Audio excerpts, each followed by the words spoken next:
Roosevelt began the long trip home. Slowly, the long black funeral train south.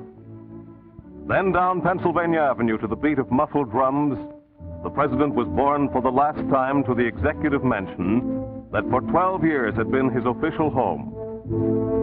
The passing of FDR from the American scene came as a personal shock to the nation. People wept openly, unashamed of their grief.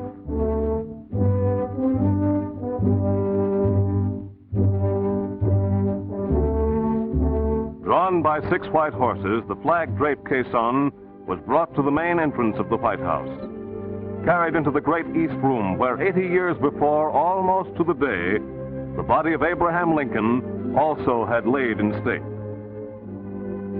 At Hyde Park, his ancestral home in Dutchess County, New York, the guns of West Point cadets rang down the final curtain on the man of destiny known round the world as FDR.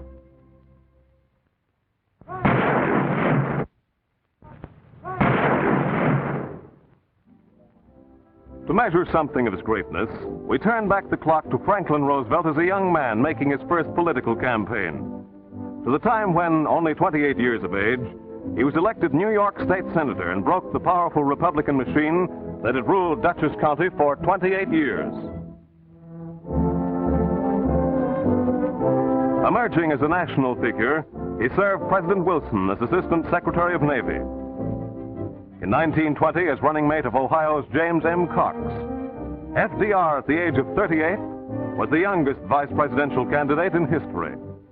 Married on St. Patrick's Day 1905 to Anna Eleanor Roosevelt, niece of the illustrious Teddy, FDR founded a dynasty typical of his Hudson River Dutch forebears. It was to the Roosevelt Retreat, the vacation cottage on Campobello Island, that FDR sailed with his friends and family after the strenuous campaign for the vice presidency. And it was in these same waters, the Bay of Fundy, that he was first stricken with the dread polio germ that was to paralyze his legs, but never his life.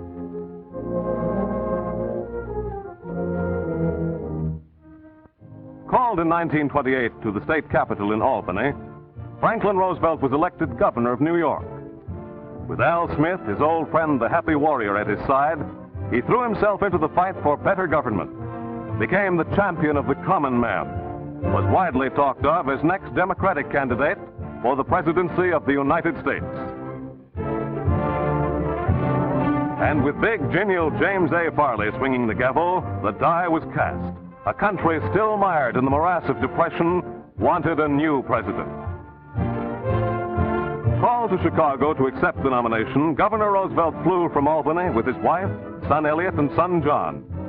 Few knew it then, but this was the beginning of an era unparalleled in American history.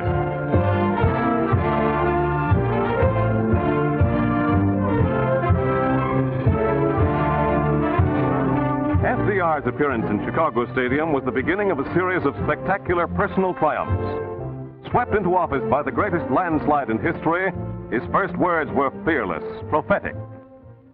I am prepared, under my constitutional duty, to recommend the measures that a stricken nation in the midst of a stricken world may require.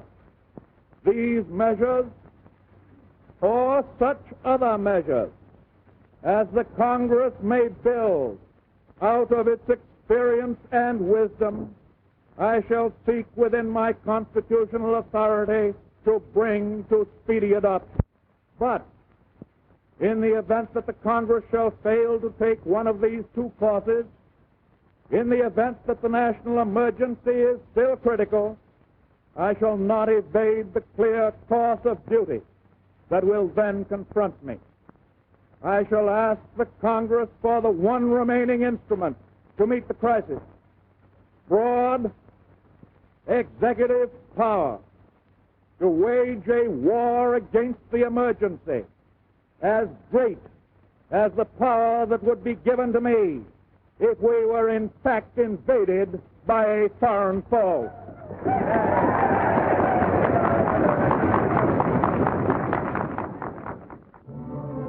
FDR's first term was marked by an ominous period of world unrest.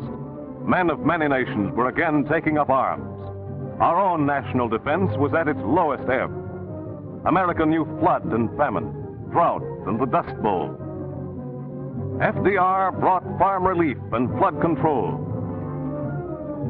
water power and giant public works. Social Security was born. Old age insurance became a new responsibility of government. The price of gold was fixed. The American dollar became the soundest in the world. The forgotten man was remembered. The country hailed its leader as a pathfinder. The initials FDR began to stand for progress, for national security.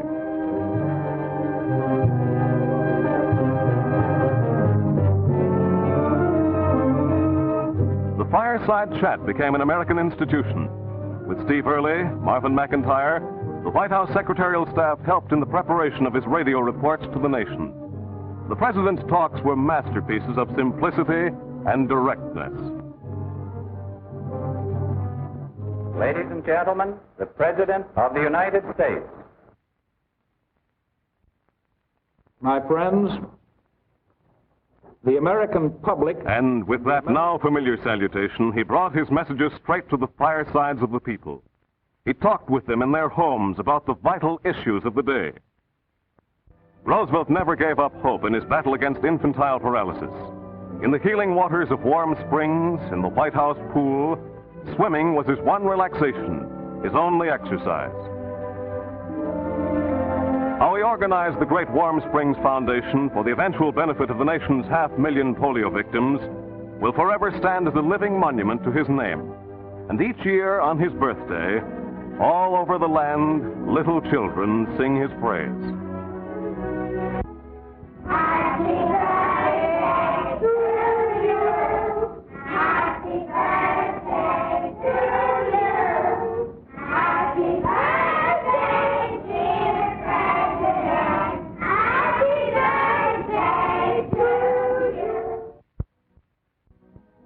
This intimate study of the president and his beloved Fala is one of the rare personal portraits in a busy, crowded life.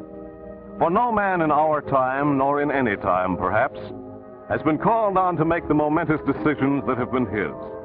His one goal, his greatest ambition, was to lead the nations of the world into a lasting peace.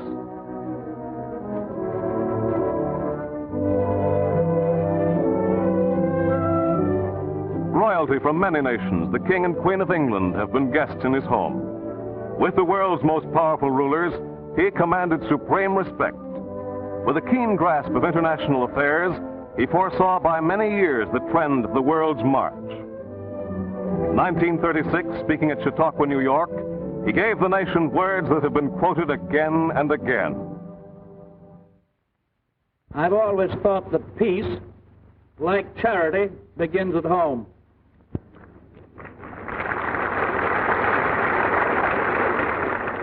And that's why we have begun at home, here in North and South and Central America.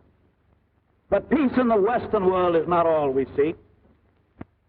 I have seen war. I have seen war on land. I have seen blood running from the wounded. I have seen children starving. I have seen the agony of mothers and wives. I hate war.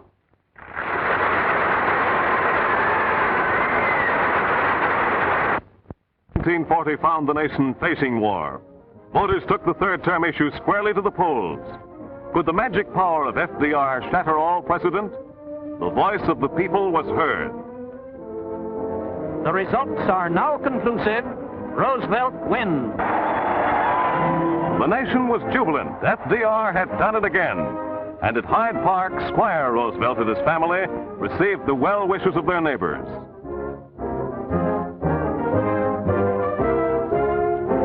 Again, the president addressed the nation. In the presence of cabinet members, of diplomats and leaders from nations south of the border, FDR asked for broader powers than had ever before been given to any American president. The first and fundamental fact is that what started as a European war, as the Nazis always intended it should develop, into a war for world domination. Therefore, with profound consciousness of my responsibilities to my countrymen and to my country's cause, I have tonight issued a proclamation that an unlimited national emergency exists and requires the strengthening of our defense to the extreme limit of our national power and authority. With the world facing the greatest conflict of all time, with the rights of all free people endangered, Roosevelt met Winston Churchill on the high seas, gave a pledge to the world, pledged the right of all people to choose their own form of government. History records this dramatic meeting as the birth of the Atlantic Charter.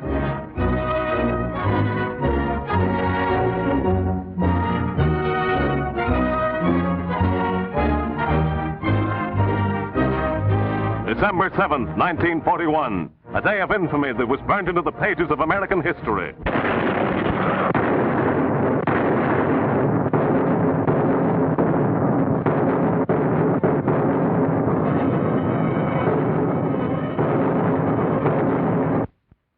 The President faced a nation united.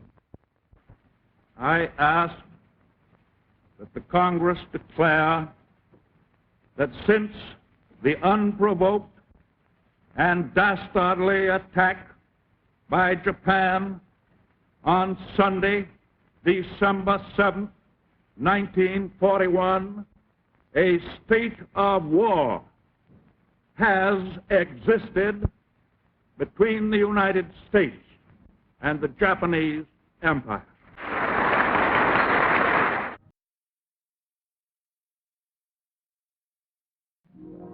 In 1942, FDR startled the world by meeting Churchill, de Gaulle, and Giraud in Casablanca, gave the Axis two words: unconditional surrender. At Quebec, Roosevelt with Churchill planned the invasion of Europe, and with the future of civilization in the balance, the role these two played in this most critical period is indelibly written in history. At Cairo, for conferences with Chiang Kai-shek, FDR wrote a new chapter in international relations, gave assurance to the people of China of unstinted Allied aid in their war against Japan, was the guiding hand in bringing together the many conflicting forces of East and West.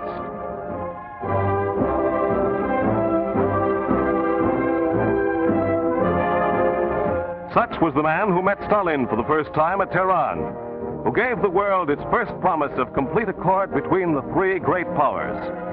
That these were called the Big Three was no empty phrase, and Franklin Roosevelt, steadfast in his convictions, was the biggest of them all. Steaming into Pearl Harbor for the first time since the outbreak of war, the Commander-in-Chief conferred with Admiral Nimitz and General MacArthur. That he took an active part in planning the war in the Pacific is now apparent, for it is known that from this conference emerged the blueprint for liberation of the Philippines.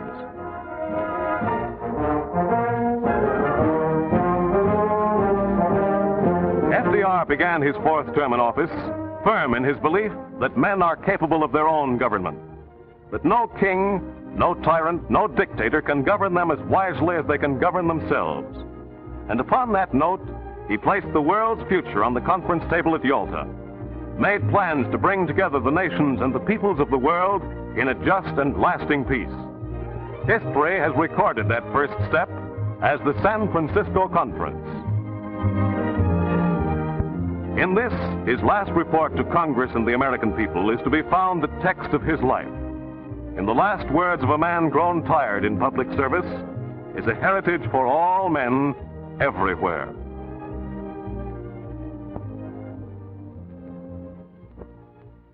I am confident Congress and the American people will accept the results of this conference as the beginnings of a permanent structure of peace, upon which we can begin to build, under God, that better world in which our children and grandchildren, yours and mine, the children and grandchildren of the whole world, must live and can live.